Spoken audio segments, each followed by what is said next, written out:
Bwana Yesu asifiwe. Naomba mkae chini. Nashukuru Mungu asubuhi ya leo kwa maana ameniokoa, amenilinda. Nimeona leo na fadhili zake Bwana. Nashukuru kanisa kwa kusimama na sisi bila kuchoka. Mungu awabariki, awaongezee miaka. Mama, asante sana na kupenda.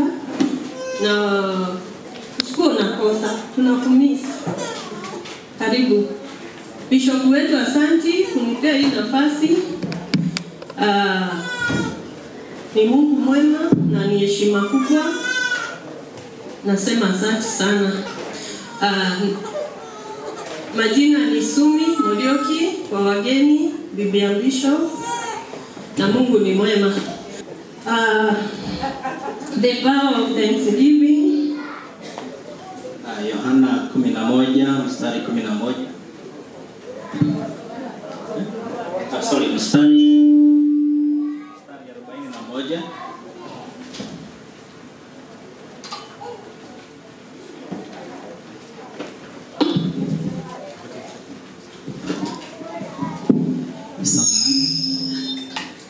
Yohana 11 mstari 41 inasema, basi wakaliondoa lile jiwe.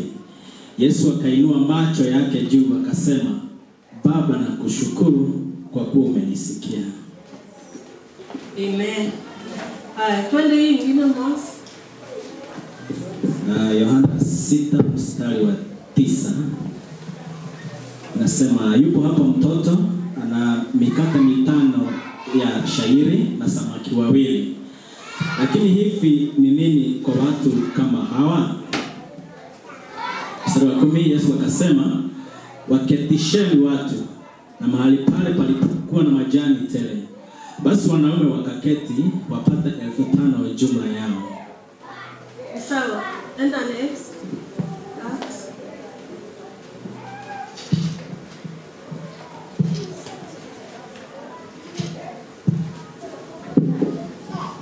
Mathayo 6 mstari wa 9 nasema, basi ninyi salini hivi: Baba yetu uliye mbinguni, jina lako litukuzwe, ufalme wako uje. Ni sawa. Iko sawa. Bwana asifiwe. Asubuhi ya leo nitakuambia hivi. Katika kushukuru kuna mambo mawili kushukuru huwa inasaidia.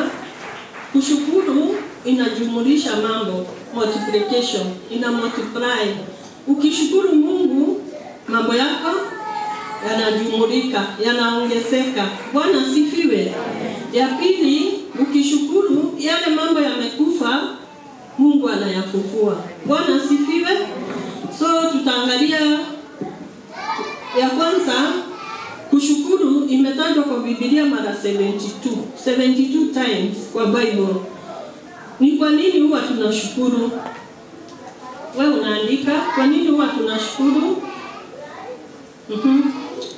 Ukishukuru unatambua wema wa Mungu, unatambua uzuri wake, unatambua yeye ndiye mwenye kutupea kila kitu, wokovu, vitu vile tunakula, nguo za kuvaa. Kuna wimbo wa Kikuyu tunaimba tunasema, niye nengwenda ngai menyage ngena munani tondo ni kawena na ukanyenda ingosede ingosiako irenea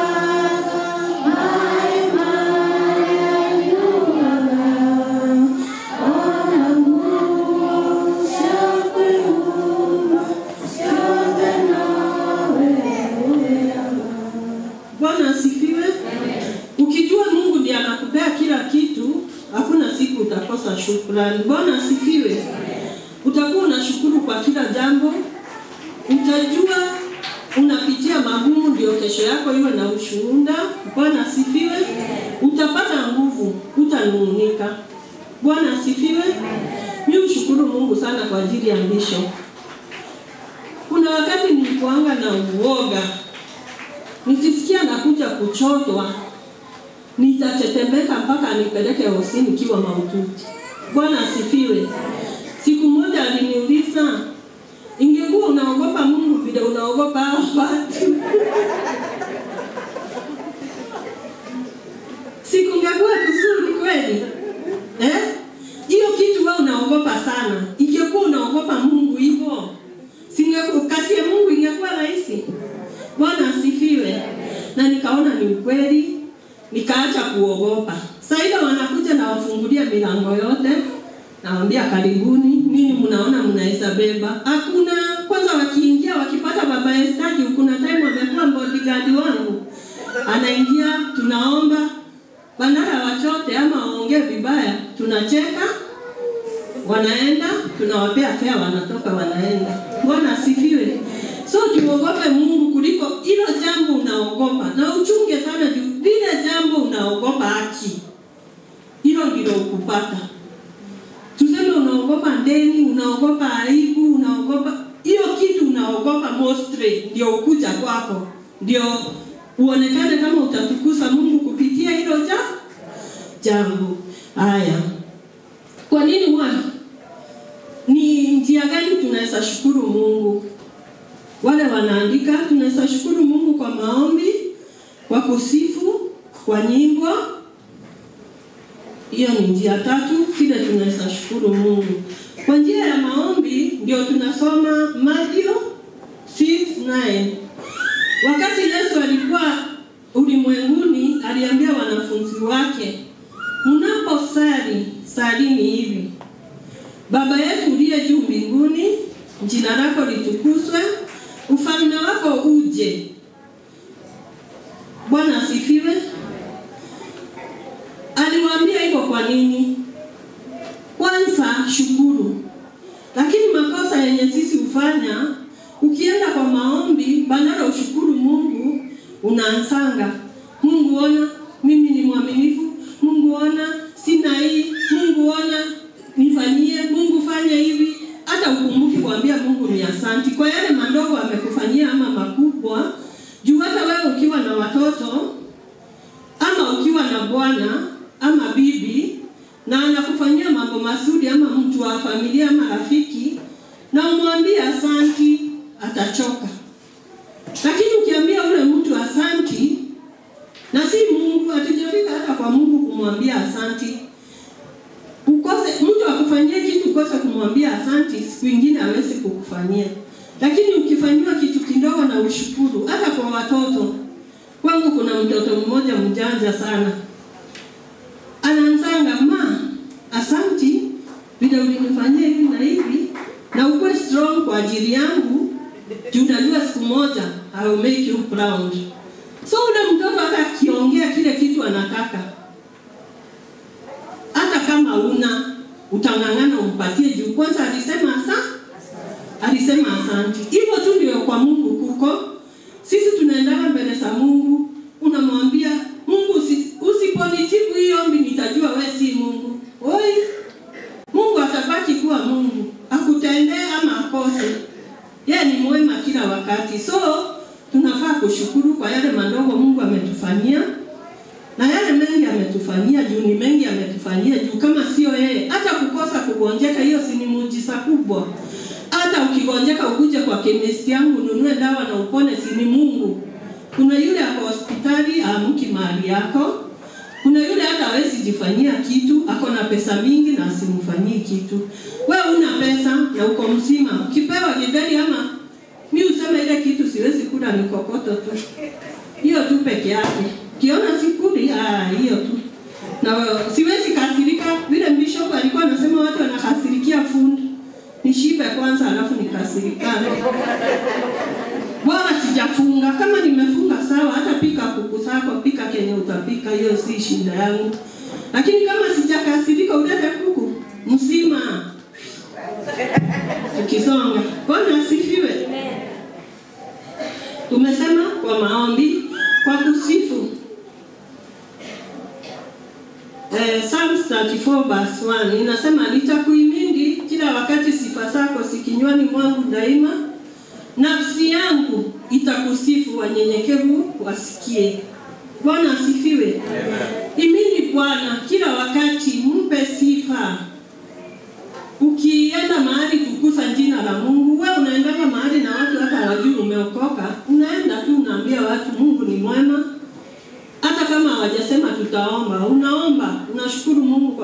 umefika hapo na wewe ndio unamjua Mungu. Bwana asifiwe. Hiyo njia nyingine ni ya kuimba kwa njia ya sifa. Muimbie Bwana kama vile tumeimba leo. Hii wimbo inasema si mara ya kwanza. Mungu amekutendea mengi. Msifu kwa njia ya nyimbo. Mtukuse vile unaweza. Bwana asifiwe. Mpe sifa katika kila hali liwe liwalo. Kwa maana fadhili zake ni za milele. Kwa nini huwa tunashukuru?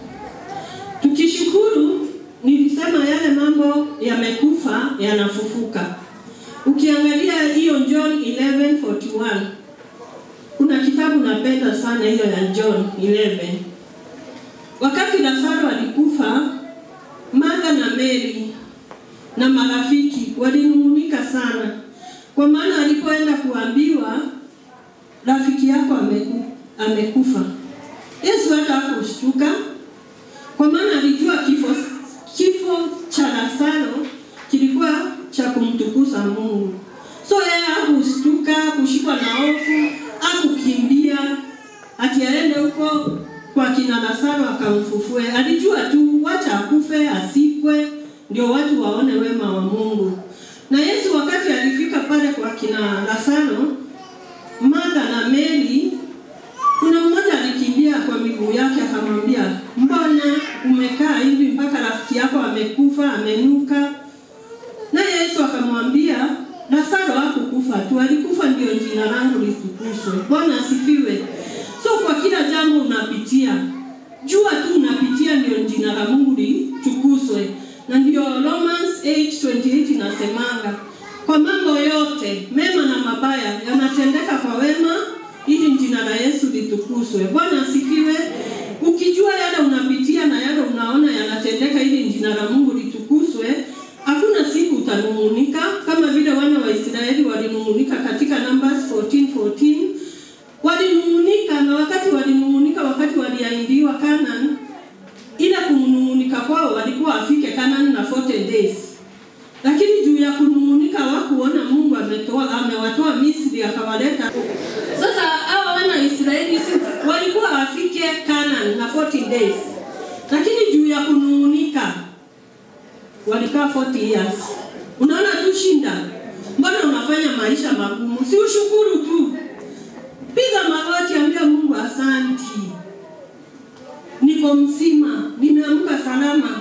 Soea, kuna hii video Bishop alitutumia kwa group. Bwana asifiwe. Kwa Kristo si wajinga, sisi tunampenda Mungu na tutamtumikia.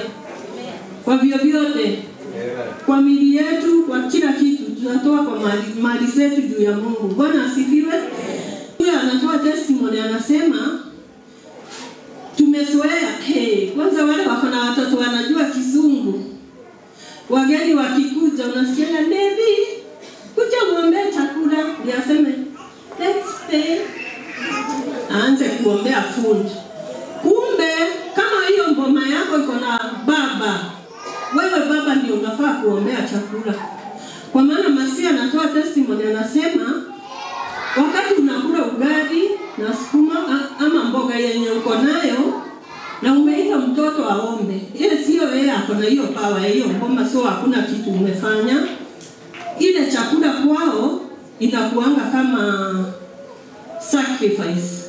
Food inafanywa mwili, ni vile sasa tunapewa sacrament. Inafanya kama mwili wa Kristo, na kile unakunywa kinafanywa divine. So inapandwa kwako ikiwa kansa. Saa 3 ya usiku ndio wanafanya hiyo kazi. So tunafaa kuwa makini.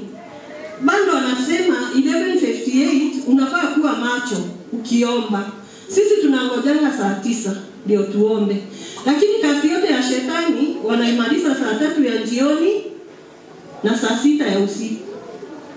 Naona tuko na kazi na ni kazi rahisi sana kuomba. Bwana asifiwe. So tuamini Mungu na tumpende zaidi na tuone yale mambo tunaambiwa tufanye kwa ajili ya Mungu si mazito. Unajua ukichukua kitu ikiwa rahisi inakuanga rahisi. Lakini ukifanya ngumu, tuseme sasa kuna Solo, kwa hii nyumba tangu utoke shule umelala miaka 7 na hujaitosheka na usingizi. Najua siku moja kuna mahali Mungu atakupeleka. Sasa hiyo sikuwa najua. Ni finyo tu nachota. Nikamwambia kuna mahali utaenda usingizi utakuwa unaionea viusasa. Huyu Julius wetu ninamwambia kama uko na usingizi lala, juu kuna wakati utakuwa unalala macho. Unaona vile unalala macho mpaka asubuhi, siku yako itafika. Sasa hii Solo ananiambia kweli mama, ulisema. Juu usiku akaja, asubuhi akana mtoto, bibi aende shule. Ananipigia, "Mama, mtoto." Namwambia ni wangu. Lea mtoto wako, ulilewa pia wewe. Fanya kazi. So, tushukuru Mungu na vile tuko. Tusindi kumpenda Mungu. Bwana asifiwe. Tumefika njia nyingine ya kushukuru Mungu ni kwa matendo. Haya, kwa matendo unaweza jipeana ukiwa dhabihu. Kama una kitu chochote cha kutoa, mimi naonanga kama wale wanganda uosha hii kanisa, hata kama wako na vitu za kutoa. Nashukuru Mungu kwa ajili mtu kama Baba Njeri utupea ushuhuda na anakuanga challenge kwangu. Na Baba Njeri siku ile itakuwa mkubwa, nataka kukua kama wewe. Bwana asifiwe.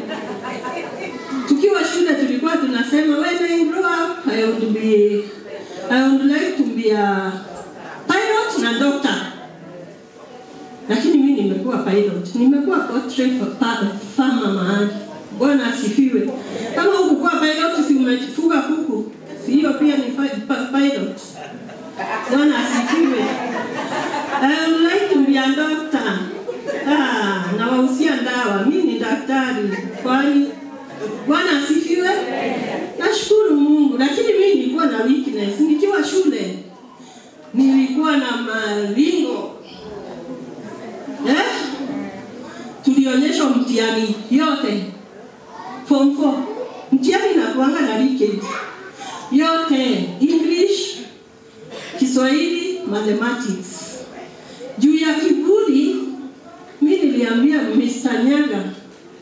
Ananiambia, "Njari, you remember me one day." Alikuwa anaongea na kasauti kama mama. Na mkarau tuju alikuwa mzee. Namuuliza, "You think mathematics is the determinant of my life?" Nimesaliwa peke yangu. Mali ya mamangu ni ya?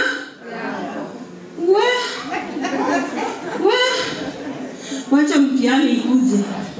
Nilikuwa naona watu wanafanya set hivi. Si hizo times inventories hawakujua mambo ya kuiba, unaandika kwa set tundogo. Naona watu wanafungua set. Mimi mtihani sina hata hiyo set. Juu ya kiburi vile najua. Watu wanakopi. Sasa hiyo unafanyana mtu kama Tichaton, wanafunzi wake vile uiva mtihani.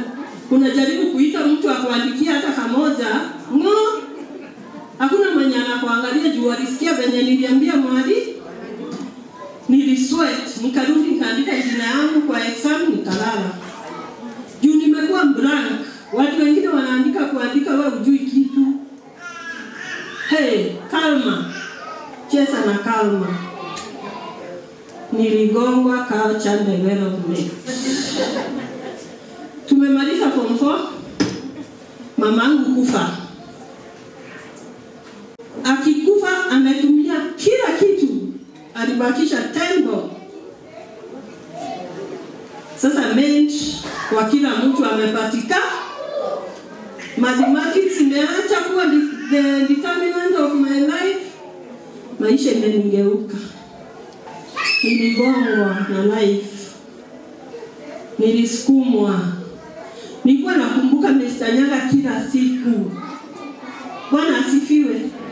So wazazi tuambie watoto watie bidii kwa masomo. Mbona ukiwa na hiyo A yako, ukiwa una kazi, Mungu atakuja tu. Bwana asifiwe.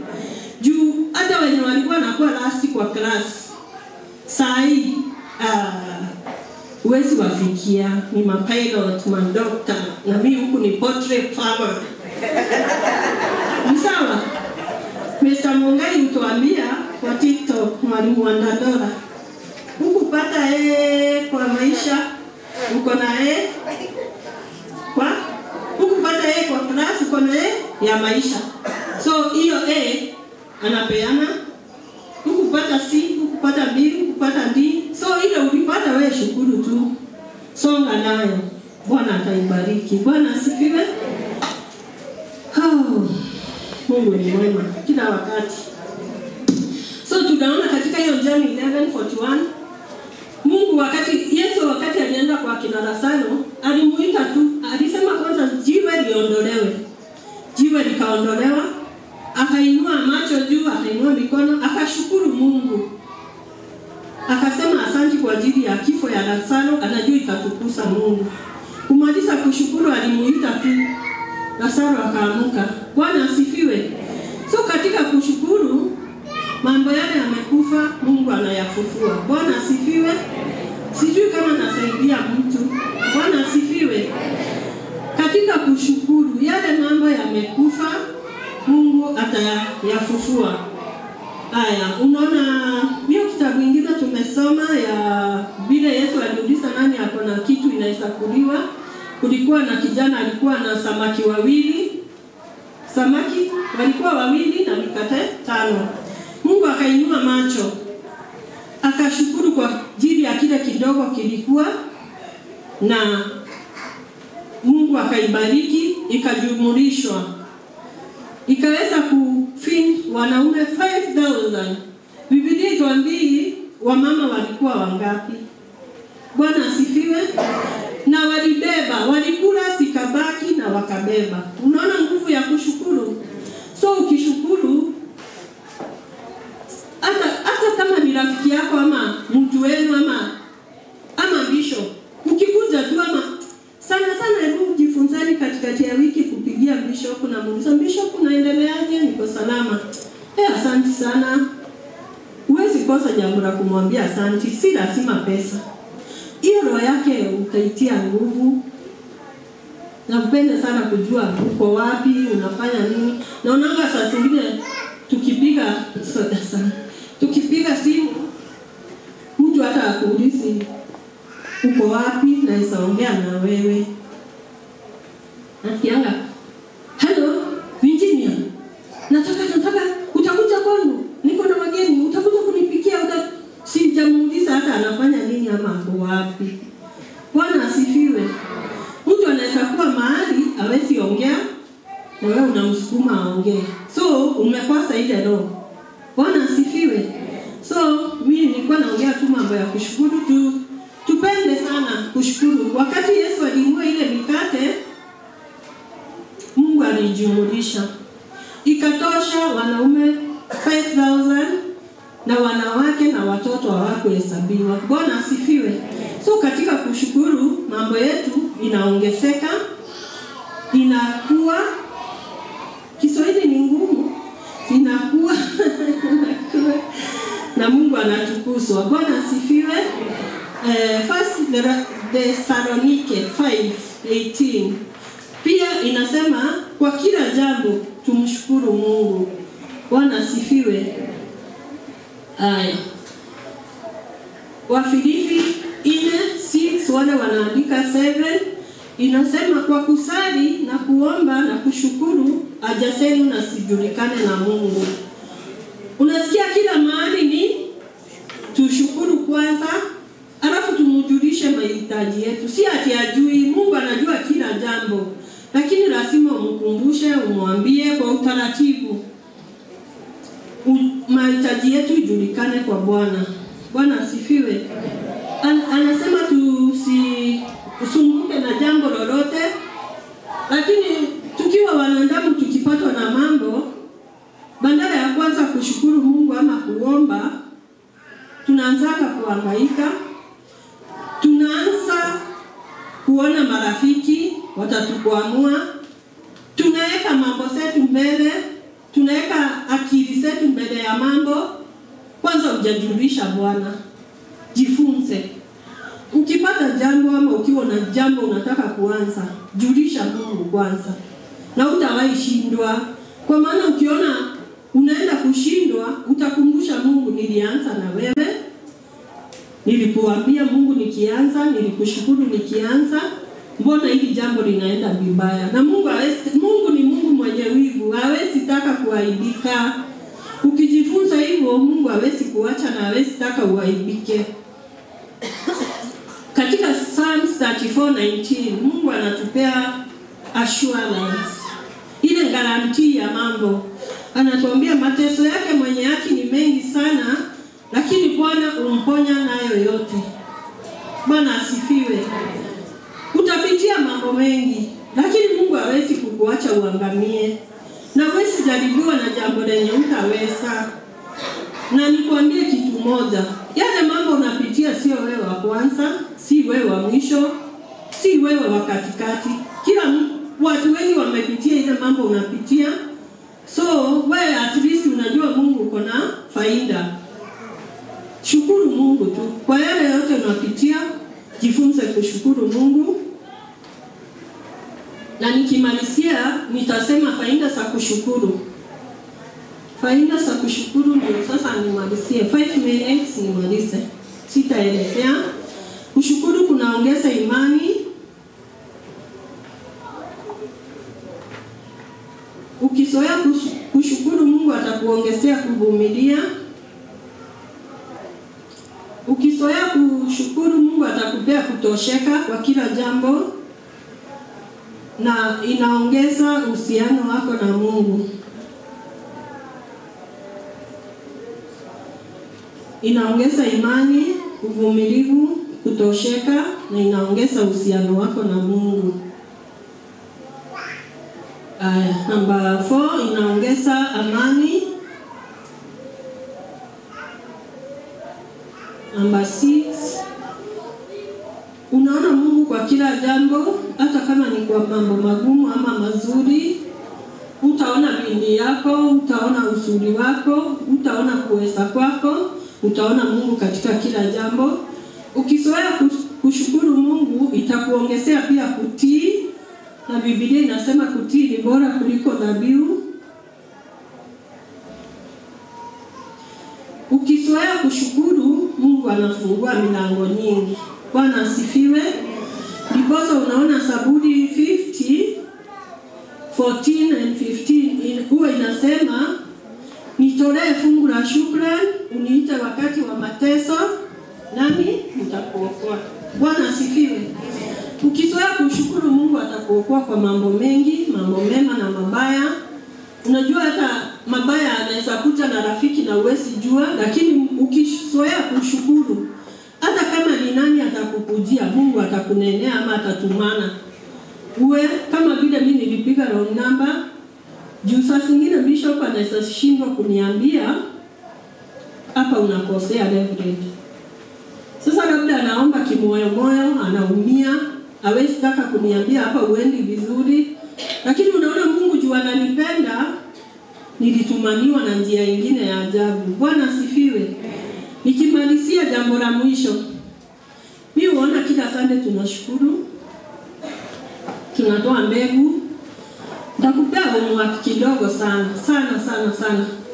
Wale tumeolewa, wale tumeoa. Sijui ni siku gani ulienda ukaambia bwanako, asante baba Solo kwa kunioa. Sijui ni siku gani bwanangu amewahi niambia, asante mom kwa ajili ulikubali nikuoe. Sisi wengi ni watoto. Ukiona shukrani ni za watoto. Ukiona shukrani ni ukiona mbegu ni ya watoto. Lakini ujiulize hawa watoto walitoka wapi? Bwana asifiwe. Ama nikisema wangapi wameshukuru kwa ajili ya mabwana zao? Acha nikumbuke kama nimewahi ambia baba asante kunioa. Simekwambia asante leo. Bwana asifiwe. Ni challenge, ni kitu kidogo lakini ni challenge. Miaka 32. Na sijai hata amka nimwambie asante. Labda nipelekwa out lakini siambiwi na mdomo. Naona. Haya, mmoja alituuliza swali ati mtoto akikuuliza mimi ni mtoto wako wangapi? Mbona wewe ukaulize baba yako na unajua wewe ni mtoto wangapi? Bandara uende uambie Msenjero, "Dad, leo nimekuja kusema asante kwa ajili nilisaliwa kwako." Hebu enda ujaribu. Homework. Asante sana. Tusimame tushike bishop wetu ugeni kwa upendo.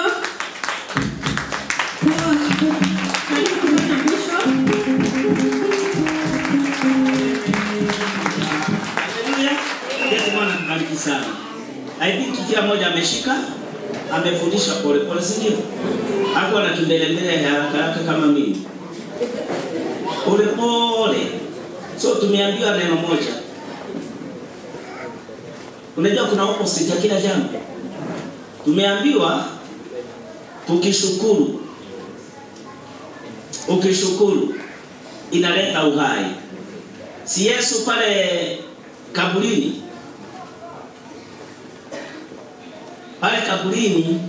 maandiko yanasema aliinua macho yake juu akashukuru. Akasema, Baba, ninashukuru sababu haya maneno imefanyika sababu ya jina lako. Na ili uweze kutukuzwa. Akarudi akasema mawe iondolewe. Akarudi kutoka pale akaita Lazaro. Mawe kutoka leo ni imani, tuondoe ni imani. Kuna kimawe kiko hapa, baraka ziko hapa, kuna kinawe kiko hapa. Hapa ndio sasa shida iko na kile kitu kiko pale, Jehova nataka tushukuru kifufuke. Unatenda? Amen. Lazaro amekufa, hapa kuna kimawe. Kuna kutoamini. Mara nyingine unaona ya kwamba vitu vingine iwezekani. Now, how do you see that vitu iwezekani na mwanadamu anaweza vitu vile vikubwa sana, vikubwa. Na Mungu si anaweza yote. Si aliumba ulimwengu na kila kitu. So tunakosa imani. So kitu ya kwanza, ondoa chochote kile kiko mbele yako kutoka leo Jesus name. Ile kitu unaona haiwezekani itawezekana na inawezekana. Ondoa that kitu, hiyo kimawe kiondoe. Ndio kile kiko mbele yako kifufuke kutoka leo. Baraka ndio hizi. Kimawe ndio hiki. Ndio mimi nimepata tafsiri yangu mpya leo. Unajua wakati ule unahubiriwa pale, kuna watu tu wanafungua masikio, hawaelewi anything. Ni vile tu alifundishwa since 1944. Injili unaendaga ikibadilika kulingana na Roho Mtakatifu bila anakufundisha na wakati wake. So tuchukua hivi, kuna mambo umeishi ukiwa umekataa kuamini. Na ndio hata wale imekufa. Why? In most cases hata wakati tunaambia kitu fulani, huwa kwanza tunapiga. Ukiambiwa utabarikiwa unasema, haiwezekani. Unarudi unasema, najua Mungu atatenda. Kwanza umekataa, ukarudi tena umeitikia. Una expect upate nini? Hii chochote hebu katika maisha yetu, usio nakataa kwanza jambo je uitikie. Afadhali unakubali na kutoka pale ile kitu kwa pale mbele yako itafufuka. So kutoshukuru huwa inaua. Waisraeli walinung'unika mbele zake Bwana, wengi sana wakakufa. Walinung'unika wakati ule walikuwa naomba mikate, waliambia Mungu wapewe marenge kutoka pale miji ya Misri. Afadhali marenge ya Misri, wamechoka na mana. Wanataka nyama. Mungu alitaimu wale wenye kunung'unika. Maandiko nasema ya kwamba alikuwa anachinja ile kwale, anapika vizuri. Wakati ule tu anaweka kwa mdomo, enyewe ilikuwa inajisukuma ndani. Inakuja hapa kwa kawaida mnyonga, anakufa. Ile kibarua iliyoko ni wamama kugonga watoto wao mgongo atapika. Hakuna hata mmoja alitapika. Walikufa, maandiko yanasema walikufa nyingi sana sababu ya manung'uniko yao. Wakanung'unika tena, nyoka ikaja. Ikawauma wengi, maandiko yanasema kwamba silikuwa nyoka za moto. Iliwaua wengi sana wakakufa. So manung'uniko inatufanya, inaua baraka zetu. Tuacheni manung'uniko kutoka leo katika jina la Yesu. Tuweni na hali ya kushukuru. Hata wakati unanung'unika juu ya mtoto wako, unaua ndoto yake. Kila siku wewe kuna mpaka watoto wanajua kuna mtoto unapenda kuliko mwingine. Yule unanung'unika juu yake. Unataka kuniambia ndani ya moyo wake huwa anasikia namna gani? Siku moja utaseeka. Tuacheni kunung'unika kutoka leo. Usinung'unikie watoto wako na Mungu atawafufua their vision. Usinung'unikie kasi hata wakati unageusa. Shukuru Mungu. Sababu maybe ungeusa hiyo siku mikono wangekuja wachukue yote. Shukuru Mungu katika mambo yote. Maandiko nasema mema na mabaya. Kuna mtu mmoja alifukuza kanisa, kuna pastor mmoja alifukuza mama moja mgeni. Alikuwa anakuja kuomba I think chakula. Alifukuzwa. Aliambiwa aende polisi. Sasa yeye anakaa kwake. Mabaya ilibadilika ikawa mazuri. Usinung'unike. Kunung'unika kwa huyo mchungaji ilifanya huyo mama abarikiwe. Kuna mambo inakuja katika maisha yako. Mimi ni usema sina shinda na sina taabu. Chochote upata katika maisha yangu ni majaribu. Na baada ya majaribu kuna taji. Hakuna Mkristo kupitia shida. Huwa tunapitia majaribu. Every test unapitia ina baraka zake baada ya ushindi. Ukianguka ujue kwamba kutoka pale hii inajirudia tena. So, jaribu lolote ulilo nalo, jua kwamba hilo Mungu anataka upite. Shanga kama Meshaki na Abednego si ati kwamba hapo anaomba wakifunga hiyo moto. Na ile moto walikufunga wakisema Bwana mabwana, Mungu wa majeshi, tumefunga hii moto. Ndio walisini kufungwa vizuri. Mpaka dakika ya mwisho kaongezewa mara 7. Wakisema Bwana tumefunga. Wakiingia pale hawakujua vile Mungu atafanya. Mungu akarudi tena akakosesha ile moto nguvu. Iko watu just inaonekana na macho lakini haichomi. Waachana na vitu vingine. Wacha kunung'unika, wacha hasira. Uone kile Jehova atatenda katika jina la Yesu. Hapo Yesu aliombea kishukuru sababu ya mikate. Hapo chini maandiko yanasema ya kwamba wakati aliambia Filipo wapeni chakula. Hakuna mtu yoyote aliye na kitu tuweze kupatia hawa watu. Filipo alisema hiki kidogo hatuwezi kutosha. Maandiko pale chini nasema ya kwamba Yesu alisema hayo akijua kile atatenda. Amen. Jaribu lilo nalo Mungu anajua vile atatenda. Haleluya. Tony, ulimaliza shule. Wale unahangaika huko na promises mpaka hata unaenda unaona watu wakubwa. Unapewa promises mrefu kama Dekalog. Tulia bwana.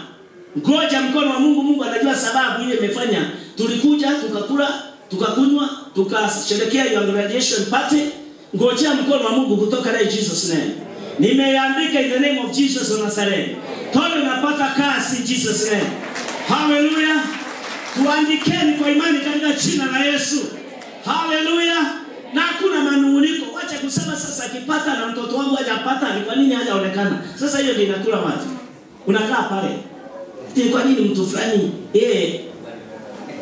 hata kuna siku niliketishwa na watu sababu ya kiara. Niliambiwa tumeona leo tukuja tukuone. Ilikuwa vile tuko wazee hapa. Hawa mama unaombeanga kiara mara nyingi sana, sijui nakupatianga nini. Yeye ametajirika. Nikamwambia ananipatianga pesa. Hata nini leteni. Sasa utawaambia nini? Jina la Bwana liinuliwe. Haleluya. Amen. Nikawaambia angalieni kiara. Hana uchungu, anakuja anamwaga mawe. Angalieni kiara. Mimi sio wewe naombea kile analeta. Je, inafanya mimi niombee kiongezeke? Wewe unaleta nini? Ni faida gani uko nayo kwa Mungu? Haleluya. Una faida gani? Kuokoka pekee na sio wewe kwanza umejiokoa. Ni kitu gani itakayesimamishwa siku ya mwisho? Kama sasa mtu anaitwa Mama Pita, ninasimamisha tangi moja pale. Hata wakati mmoja aliniita, ikasemekana ameweswa. Niliambia Jehova asiende Kuna tangi iko pale. Hiyo tangi tunakunywa maji. Asiende. Mimi wakati ule nitoka hapa nikaenda kwa kuombea Mama Pita. Yeye nikakuta Mama Pita hata alikuwa amepona. Unajua naye Shetani hataki mchezo. Alikuwa amepona, akitembea akaanguka akaongwa. Baada ya kumwombea mimi niliwaambia kwanza leo sikunywi chai.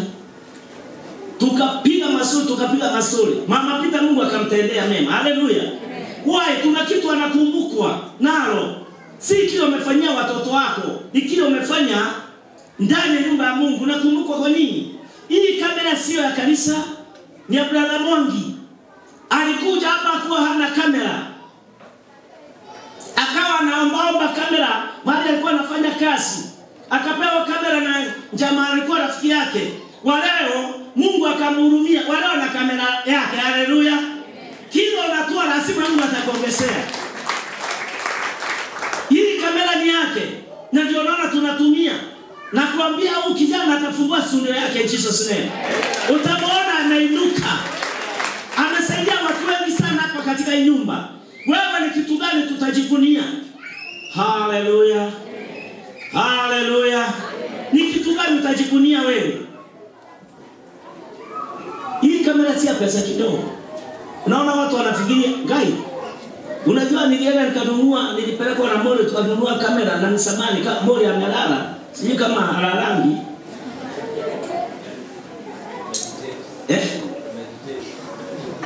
Sasa hiyo ni kusema nini? Vijana watakuja kututusi hapa. Bila kujua, unatusiwa na kisheni nao unacheka. Unasema nimeambiwa. Ndio kuna. Na wewe unajudia wapi mama? Na mimi hakuna kitu ushika bwana. Hii maneno hii. Wewe unashikanisha bwana, unacheka bwana. Unashikanisha. Hii maneno inatoka wapi? Simi tunakanga na Mori na niambia ndio. Jose ni rafiki yangu. Na hajawahi kuniambia. Wajuba niko na wawili. Hiyo basi kani. I think watatoa Biblia yao very soon. Hallelujah. Amen. Wewe utakumbukwa kwa nini? David alikumbukwa kwa ile kazi alikuwa anafanya. Wewe utakumbukwa kwa nini? Ukiwa na shinda utakumbukwa kwa nini? Ni kitu gani wewe ulileta kanisani kitu kinajulikana? Unatoa sadaka tunasema ndio tulikuwa tunaambia kwamba maneno hata unakuta unakumbusha Mungu, kumbuka ati kama Mungu utanikumbuka anajua sio Mungu. Mungu ataishi akiwa Mungu. Na ataendelea kuwa Mungu. Na atabadilika sababu yako. Monday to kesho kutakuwa Monday, hakutakuwa Tuesday. Haleluya. Haleluya. Hakutakuwa Tuesday sababu yeye ndiye ameumba na amemaliza. Utakumbuka kwa nini? Fanya kitu mpaka watu washangae. Haleluya. Ni kitu gani utakumbukwa naye? David alikumbukwa. Wewe unakumbukwa kwa nini? Hata watu wanaweza kuleta shida ya kwamba wewe unakumbukwa, ulikumbukwa kwa nini? Brother Kero wakati alikuwa amegonjeka, nilienda huko Nyeri. Nikaenda nikamkuta ndio huyo. Nikaambia Jehova kuna kitu moja nataka mimi sitaki Jehova nijie leo. Sababu yake. Nikaenda nikamwombea. Nikarudi tena nikaondoka. Nikauliza Mungu, nikaenda kupiga masimu yangu na huko. Katembea huko. Nikauliza Mungu, hii maneno unaona nadhani. Mungu akaniambia huyu ni wangu huyu, atarudi katika nyumba yangu. Haleluya. Wewe utakumbukwa na nini? Jina la Bwana liinuliwe. Susan alikuwa mgonjwa jana ndiye. Kuna mambo niliambia Jehova. Nilienda mpaka kwake. Nikaambia Jehova kumbuka hiki na kile na hiki na hiki. Huwa tunakumbuka wakati ule tuna mashinda. Na ndio wakati ule jambo linajulikana linainuliwa mbele. Hallelujah. Do you know pale Waitege mwaka 92 kuna kijana mmoja alikufa wa mshirika. Na wakati alikufa hiyo mama mimi nilikuwa nimetembea kwa bishop ule alikuwa kwa ile kanisa Joshua. Nikaenda huko, ilikuwa Saturday. Hiyo mama kijana yake alikufa. Alikuwa amempeleka hospitali, akaenda akapimwa, akasemekana mpeleke mochari. akaenda mochari, akarudi akafikiria. Hakupeana mtoto wake. Alirudi naye akampeleka kwa nyumba akamfunikia. Kesho yake saa 4 alimleta. Akaja kaniambia ati anashikwa na usingizi mkubwa sana. Haleluya. Tukashika hapana, aliniambia mimi nikatoka nikaenda. Nilienda kuombea huko kunaitwa Nyashaba na huko hii mto tunaita Ndarugo. Nikaenda kuombea huko Ndarugo. Yeye hata sikujua kama kijana ashakufa. Tukaondoka tukaenda. Kijana alikaa hapo saa 11 ndio tulirudi. Tukakuta kijana amelala tu. Sisi hakuna mtu aliye na habari kama amekufa. Chai tukapewa chai. Hiyo siku nilipewa chai kwa hiyo ngoma. Tukapewa chai. Akaitwa kuitika. Nikashughulika, sikushughulika nikasema nataka kwenda. Ndio mama hiyo ngoma kaniuliza sasa Muriuki, unaenda unaacha huyu amelala hapa? Simumuamushe. My friend, tuliamsha jamaa Muki. Nikashika hii mshiba hii. Na hii nyingine mahali tulikuwa tunashika mtu akianguka ukiruka wakati wa taikuni. Haifanyi kazi, ndio haifanyi kazi. Tulishika ule kijana. Tulipiga magoti. Tulikumbusha Njoo tukamwambia hiyo kijana alikuwa anapiga ndarama. Kama inapigwa hapa, hata sio hii, ile ya kawaida waingia alikuwa anapiga mkono mmoja. Hiyo kijana alikuwa anachapa hiyo ndarama vizuri sana. Tulimulilia Mungu. Kumbuka Njoo ukienda na huyu kijana, hatujui ni nani atakayepiga ndarama. Hii si maneno yale watu ongea. Hii ni maneno ya ukweli. I wish wewe kijana, kwa maana najua ni mzee, na kuombea katika jina la Yesu mahali ulipo, kwa maana najua uko hai, uje siku moja ujitolee ushuhuda. Haleluya. Tulipiga magoti. Njuno hiyo kijana aliamka. Mama yake alikuja akakuta anatupatia story hapo. Atikidi alikuwa anaongea na kinabuka yake na huko kwa Saitani. Sasa nasi nikucheka. Mimi hata nikuja kujua ni serious wakati na mama yake alikuja akatupatia story. Haleluya. Amen. Yeye shida ni wewe kuidia. Mwanaishi shema.